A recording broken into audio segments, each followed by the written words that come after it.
Salzburg sehr aggressiv. Und da war sich Hübel kurz nicht sicher, ob der Puck wirklich in seiner Fanghand ist. Ja, Blick ging nach hinten, was jetzt kein gutes Zeichen war. Jedenfalls, Tom Pocki bringt eine vierte Reihe. Salzburg das bisher noch nicht getan. Und sollte Christler jetzt noch mehr ausfallen, ist die Frage, ob er da überhaupt auf 9 Stürmer reduziert und Nödel quasi fix in die dritte Reihe aufrückt. Wobei bei Christler wäre natürlich herber Verlust heute für das entscheidende Spiel. Und vor allem in, glaube ich, 48 Stunden circa geht der Flieger Südkorea des österreichischen Nationalteams Richtung Osten. Und da wäre Christler eigentlich fix gesetzt gewesen.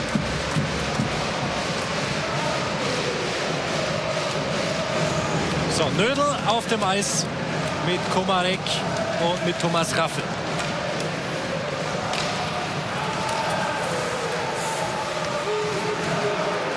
Santarelli.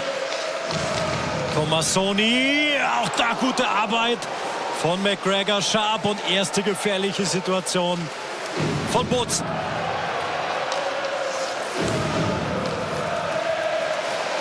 Dominik Heinrich. Und da geht Kim Strömberg. 2 Tore in Spiel 4. Und auch der war noch abgefälscht und deshalb nicht einfach zu halten für Bendel. Ja, die Serie setzt sich fort. Salzburg, Dominik Heinrich geht tief. Komarek sichert ihn zwar ab, trotzdem kurz einmal ein 2 gegen 1. Das war dann der letzte Schuss in der Aktion. Aber Bozen spielt das schön raus. 2 gegen 1. 2 Bozener Stürmer kommen nach, ziehen aufs Tor und damit eigentlich erst der 4. Mann eingespielt. So, Dominik Heinrich. Nettes Bärtchen, das er da hat.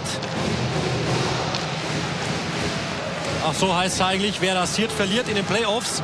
Bei Salzburg wurde das für ad absurdum erklärt.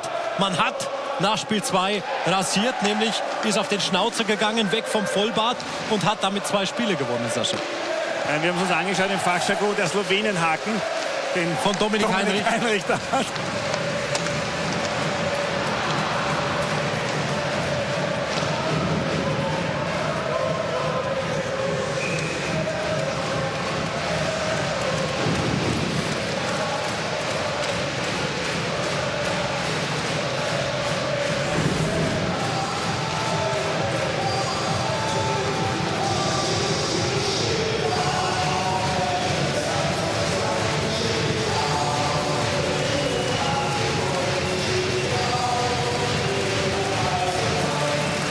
Frecher Versuch von Schofield, direkt vom Bulli gegen Profi direkt auf Tor zu schießen mit der Vorhand.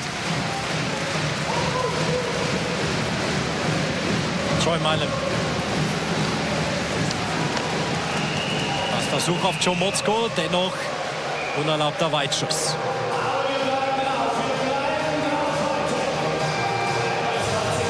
So, morgen für Sie live bei Servus TV, 21:15 Uhr, Sport und Talk aus dem Hangar. Unter anderem das Thema der Wings for Life World Run und Fußballlegende Toni Polster zu Gast bei Christian Brucker. Ja, die Frage ist jetzt, dass es mit Andreas Christler wirklich weitergeht. Der Vereinsarzt Gerd Oberthaler ist schon wieder auf der Salzburger Spielerbank. Ist jetzt die Frage, ob er gar nichts mehr helfen konnte. Beziehungsweise ob Christler wieder rauskommen kann und doch weiterspielen kann.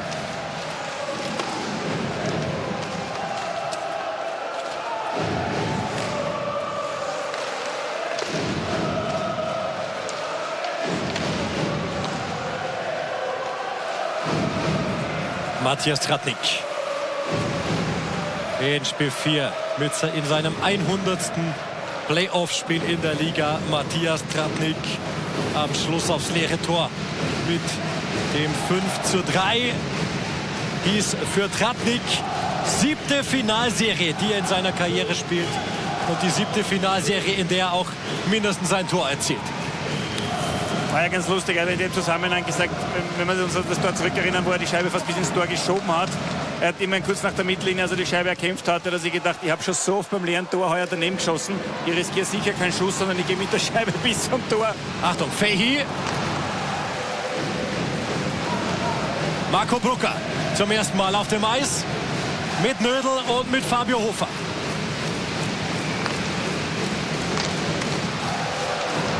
Heinrich Und Jaroslav Hübel weit rausgekommen. Gut den Winkel zugemacht.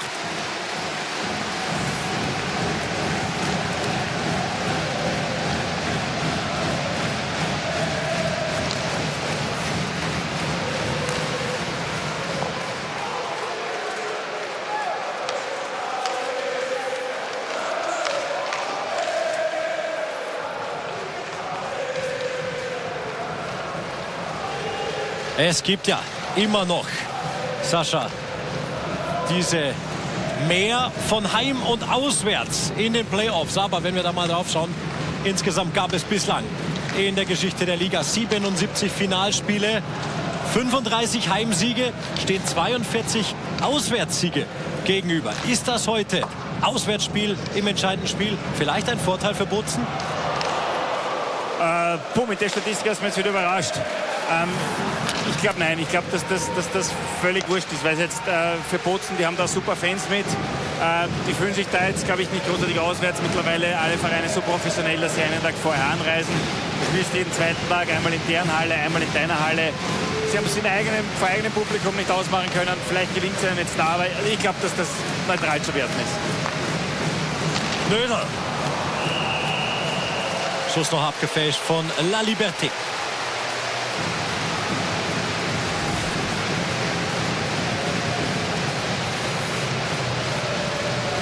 Das zuvor der Schuss von Dominik Heinrich. Wäre natürlich ein Wahnsinnseinstand für die vierte Reihe gewesen, wenn die aufs Eis kommen. Dann die andere Chance für Strömberg auf der anderen Seite.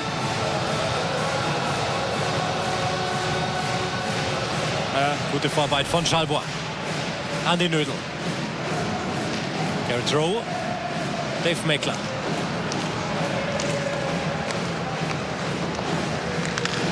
Ja, gut vom Mühlstein, die Scheibe auf der blauen tief gehalten.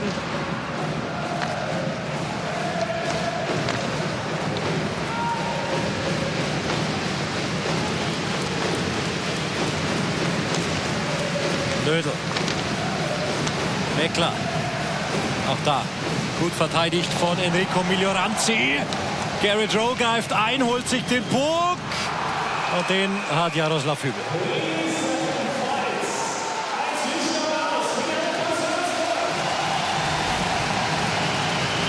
So, Enrico Miglioranzi. Das ist natürlich nicht ganz so einfach. Hier sehen wir, es muss er nach hinten schauen, weil er den Puck nicht kontrollieren kann. Der Junge hat nicht viel Eiszeit gesehen in den Playoffs, Sascha. Ja, heute muss er. Ja, das ist immer das. Heute muss er, ist immer schwer da reinzufinden. Aber natürlich, der Check geht dann schon zum Kopf. Aber ja, wenn er den Check fahren will und der geht vor ihm auf die Knie, was soll er da Großartiges noch machen? Ja, das hast du auf beiden Seiten. Genauso dort bei Salzburg der Ausfall von Kies, wo jetzt der Brucker mit dem ersten Wechsel seit ich weiß nicht wie viele Wochen ist. Und das ist eben das Schwierige da für einen jungen Spieler oder für einen nicht fixen Spieler, da dann wieder reinzufinden in die Partie so schnell wie möglich.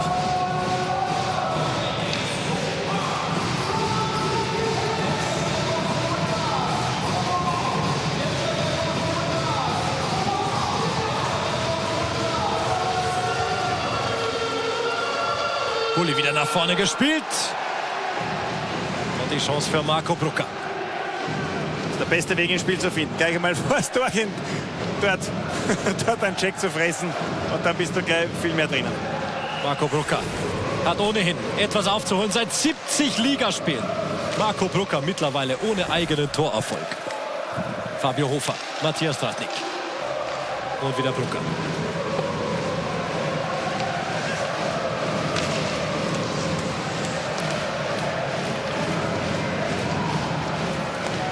Sebastian Pichet. Gut von Hofer da zurückgearbeitet. Schofield, geblockter Schuss von Brucker. Und der geht oben ins Fangnetz. Zum ersten Mal durchschnaufen. Erster Powerplay.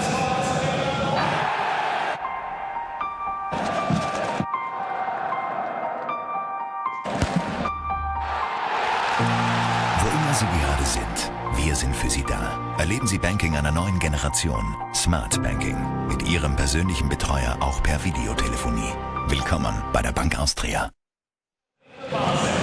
Andreas Christel, ein sehr wichtiger Spieler für Red Bull Salzburg mit Verletzung aus. Jetzt mal zunächst hat Andreas Nödel in der Reihe den Andi Christler ersetzt. Aber ihr rotiert durch, hast du gesagt. Ja, Matt Keith ist leider verletzt und Flügel rotieren durch und wir haben noch 3 Center, also würde ich sagen, dass jeder mal drankommt mit der Linie. Das erste Tor ein ganz wichtiges, zuletzt in Salzburg ist das dir gelungen.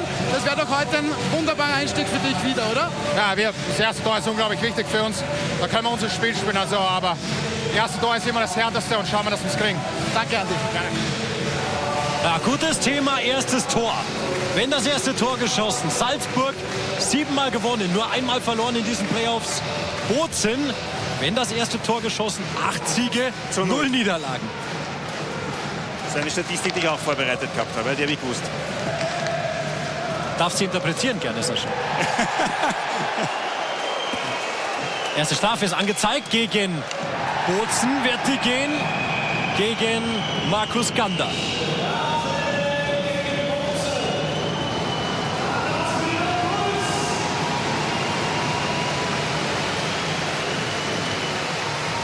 Markus Gander hinaus wegen Beinstellen. Ja, wir sehen, linkes Bein geht gegen Komarek. Und nachdem es nur 2 und nicht 2+2 gibt, ist das dann unbestraft geblieben am Ende. Der Zweikampf von der Bande. Powerplay zuletzt seit dem Heimspiel hier, seit Spiel 3. Wiedergefunden von Salzburg in den letzten beiden Partien. 4 Powerplay-Tore. Ja, vor allem, es waren gut rausgespielte Powerplay-Tore. Es war jetzt nicht so, dass es irgendwie durch Zufall einmal bei 5-4 ein Tor gefallen ist, sondern es war meistens relativ schneller Abschluss. Ich erinnere an das Tor von Christler hier in Spiel 3. Ich erinnere an das Tor von Heinrich in Spiel 4. Profi, Mailem. Und Puck aus dem Spiel.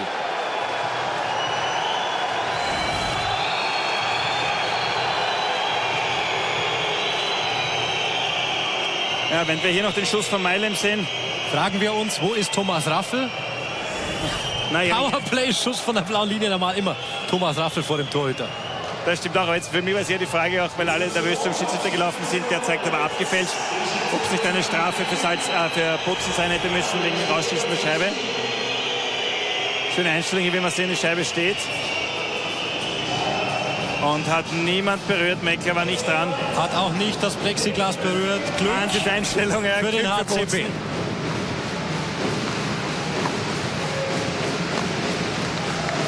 Nicoletti. Mailem hält den Puck.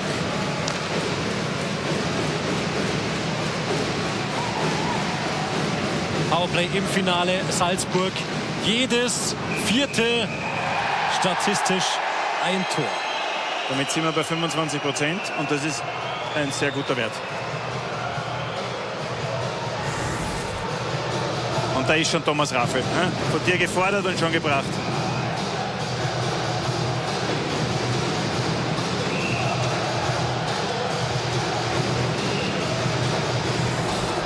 So, hier Thomas Raffel, auch da kurz auf den Bart. Der trägt den Kaiser Wilhelm. Originalbart, bisschen nach oben gezwirbelt. Und falls Salzburg das heute gewinnen sollte, können wir auch das auf den Bart von Thomas Raffel schieben. Denn der wird auch der Es ist erreicht Bart genannt. Kein Witz. Kein Witz, wobei ich davon ausgehe, dass Thomas Raffel sich dessen nicht bewusst war. Und auch nicht die nötige Bartbinde dafür über Nacht getragen Doch, hat. ich glaube, die trägt er ganz sicher.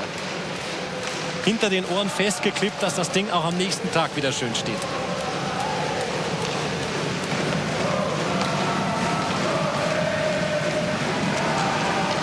Heinrich. Joe Motzko. Ja, auch da nichts Neues. Motzko, zweites Verteidigerpärchen mit Heinrich im Powerplay. So, Dominik Heinrich hat seinen Schläger heute wohl etwas zu weit aufgebogen. Schüsse sehr hoch eingestellt von ihm im Moment. Aber gerade der erste war extrem unangenehm verhübelt, knapp über die Schulter. Das ist so in Lattenhöhe. Aber ich habe mir genau dasselbe gedacht. Die Schaufel ein bisschen mehr angebogen als sonst. Achtung, da kommt Thomas Raffel.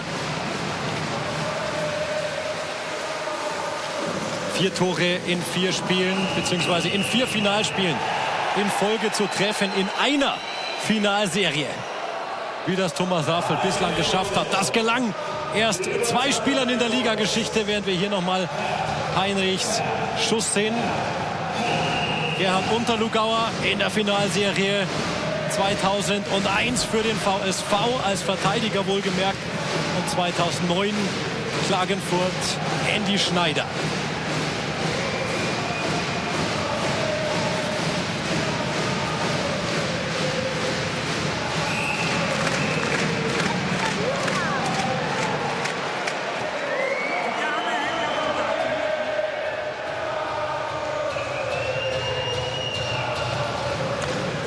Troy Malem. Fähi. Malem für Fähi. Und Dave Meckler eröffnet Spiel 5.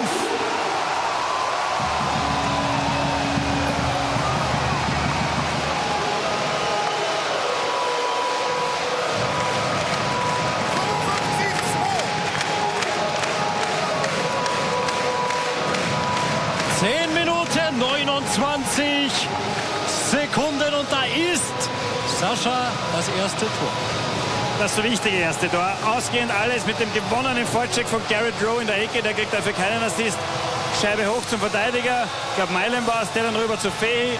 Der nimmt den Schuss und Meckler, du hast gefordert, die Nummer 5 Raffel vor dem Tor. Wir haben hier die Doppel-5 mit Meckler. Und ja, der nimmt den Rebound, danke dann. 6. Tor für Dave Meckler in den Playoffs.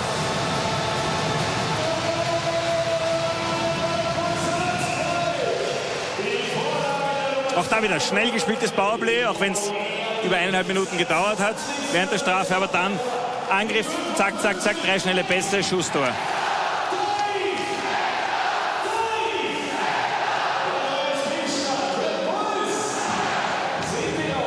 Kim Strömberg schickt Santarelli. Chomotsko. Und Kim Strömberg im Gesamtpaket vermutlich der beste Eishockeyspieler in Reihen von Bozen, Kim Strömberg.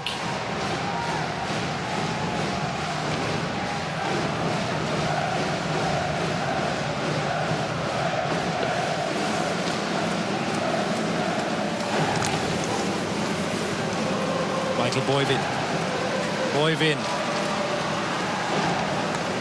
Latusa. Manuel Latusa heute 10. Spiel für ihn gegen Bozen. Er hat noch kein Tor gegen den HCB erzielen können. Bislang Komarek. Nächster guter Versuch. Thomas Raffel. Es ist kein Powerplay. Übrigens hier Bozen eigentlich mit 5 Mann auf dem Eis. Haben sich da sehr passiv verhalten, weil die Zuordnung nicht gestimmt hat. Das ist einerseits klug, andererseits muss man jetzt eine Strafe nehmen. Davide Nicoletti muss ihn aus wegen eines Stockschlags.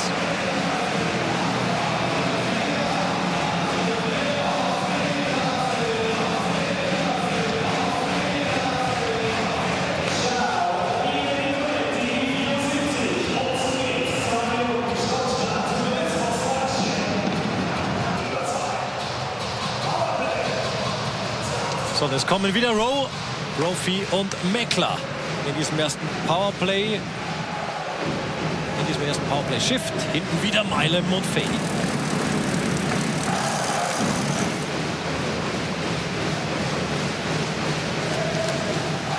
Brophy. Jim Fähi. Garrett Rowe lässt durch für Troy Meilem. Man versucht es immer wieder über die blaue Linie oben zu spielen, über Meilem und Fähi. Also Salzburg ist auf jeden Fall bereit. Die Beine sind locker. Meilem und man hat's gehört. Glatter Durchschuss. Also sie kommen schnell in die Aufstellung. Sie sind halt wirklich voll da. Da hat es auch schon Spiele gegeben in den Playoffs, wo Salzburg sich echt schwer getan hat, wo sie angerannt sind, immer wieder nicht reingekommen sind. Bozen konnte die Scheibe wieder runterschießen. Und heute sowohl im ersten Powerplay-Versuch, also jetzt wieder relativ schnell reingekommen und immer wieder zu guten Abschlüssen. Motzko.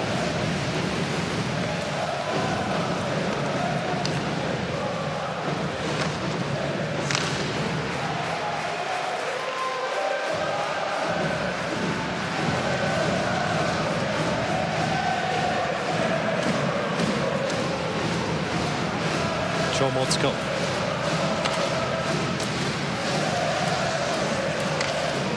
Guichet, schlau gespielt gegen Latusa. Ja, weil die Idee an sich war gut von Motzko, der die Scheibe gerade reingeschossen hat. Komarek, der eigentlich nur den Zweikampf neutral gewinnen muss, sprich die Scheibe durchlassen muss, und dann aber Latusa, der gegen Guichet das Nachsehen hatte. Manuel Latusa. Konstantin Komarek. Gestellt von Strömberg und Guichet erneut geklärt für Bozen.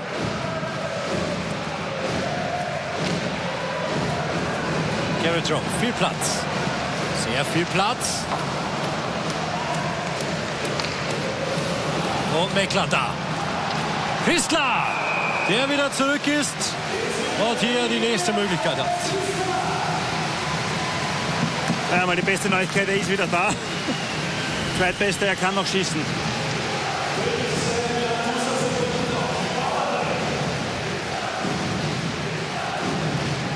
So, und zuvor noch einmal der Blick auf den Schuss von Troy Milem. So, hier oben an die Latte. Mal schön, hat man sehen können, wie das Tor noch nachher ein bisschen vibriert hat.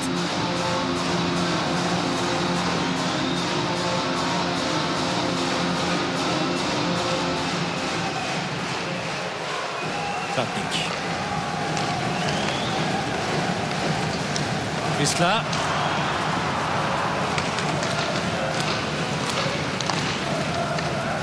Und damit Bozen wieder komplett.